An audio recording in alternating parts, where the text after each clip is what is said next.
Crystal from Crystal Sews and Stuff here on YouTube as well as on Instagram. Welcome back to the channel. Today I wanted to share with you my experience sewing Simplicity 7328. So this is a vintage pattern from 1975.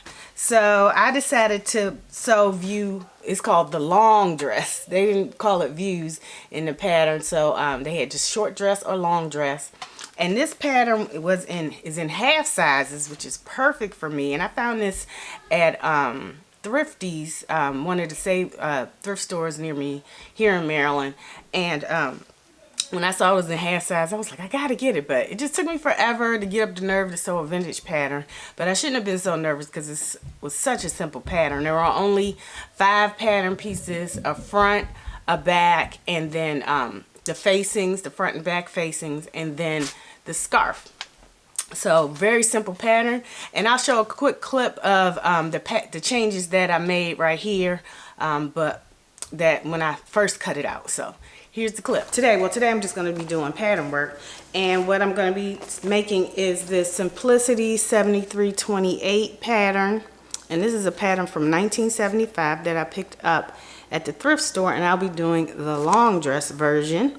And this pattern was previously cut, previously cut, and I have to make a couple of pattern changes to make it fit me. But the cool thing is that this pattern came in half sizes. So it came in a size 10.5 and a 12.5. And normally I would probably be in the 12.5 version, but it was cut to the 10.5. So let me show you some of the pattern changes that I made. For this pattern, it was already cut out in a size 10.5, and so I need the size 12.5. So I'm gonna add a 5/8 inch to the pattern line, because the cool thing is that they had markings for both the seam line as well as the cutting line. So you could tell a person cut out the size 10, but this is the seam line. So all I have to do is line it up with the green seam line, which is the size 12.5. So I'm gonna do that all the way down the pattern so that it'll fit me. The other change that I'm making is I'm gonna lower this bust dart. I've never seen a bust dart like this. It's a weird, it looks like a banana shape to me. So the bust dart ends way up here. When I put it up to myself, it's going to be way too high. So I'm lowering that bust dart by an inch, and I use this curve ruler right here to go ahead and line it back up with the seam line here.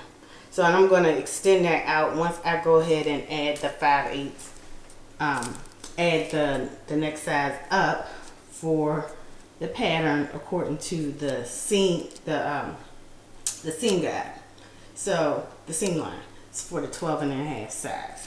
But it looks like everything else is going to fit, because this pattern is designed for someone that's 5'2" to 5'3", and I'm almost 5'2", so this is a perfectly sized pattern for me, even at a maxi length. So I shouldn't have to take too much off of the bottom. So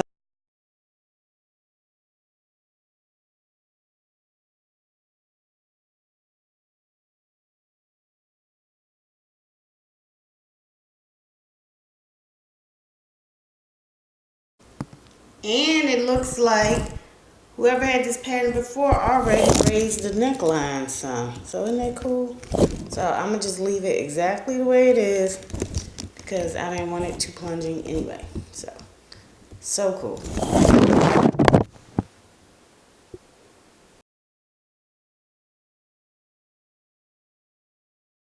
Here's the fabric that I'll be using. It is a crepe, a polyester crepe that I picked up at Fabric Garden in New York City over in January.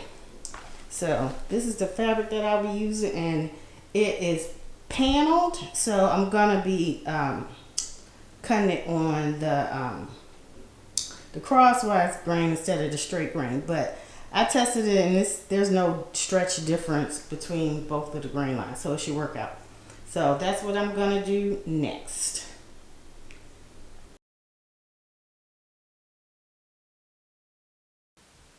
Okay, so those are all the changes that I made, and I'm so glad I made this pattern. This fabric is a polyester crepe from, I believe it's from Fabrics Garden. I picked this up in January on my New York shopping trip that I took with my husband. And so it's a polyester crepe, and I had 3 yards, and I was able to squeak out this pattern with only 3 yards. They call it for 3¼ yards. So I cut it a little bit off. I cut it off the grain, but it didn't matter. It wasn't any, the stretch was the same. There was no stretch in it. So everything worked out well.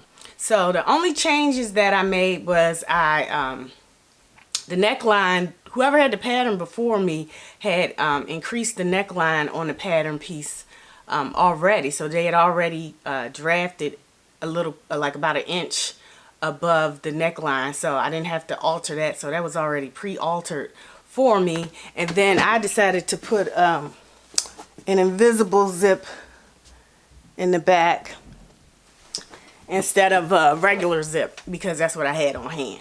So those are the changes that I made, and I decided to wear with these cute little earrings that I ordered off of Poshmark, I think last spring. Sometime last spring or summer, I ordered these off of Poshmark, and I wore these cute little shoes from DSW that I picked up early, like February or March this year. So everything worked out for this outfit to come together. So here's a little clip of me wearing it out on the deck.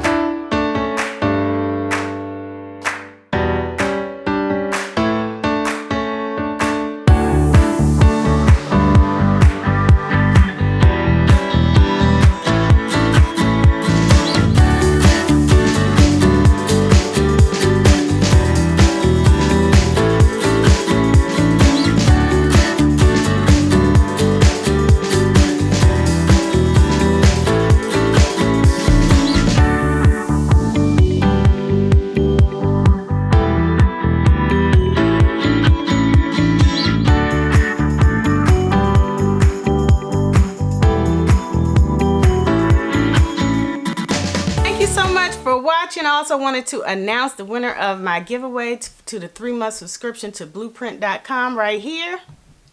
So congratulations. I also wanted to let you know that I also sold this dress for Maxi for Mother's Day, the challenge that I'm hosting with Tea of Crumpets Tea and Sewing here on YouTube and Instagram. And it was also part of my Make 9 list to sew a vintage pattern.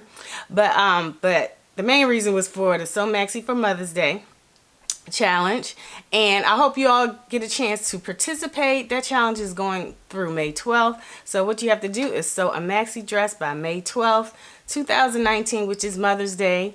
So I hope you all get a chance to enter. I look forward to seeing you all next time. Take care. Bye.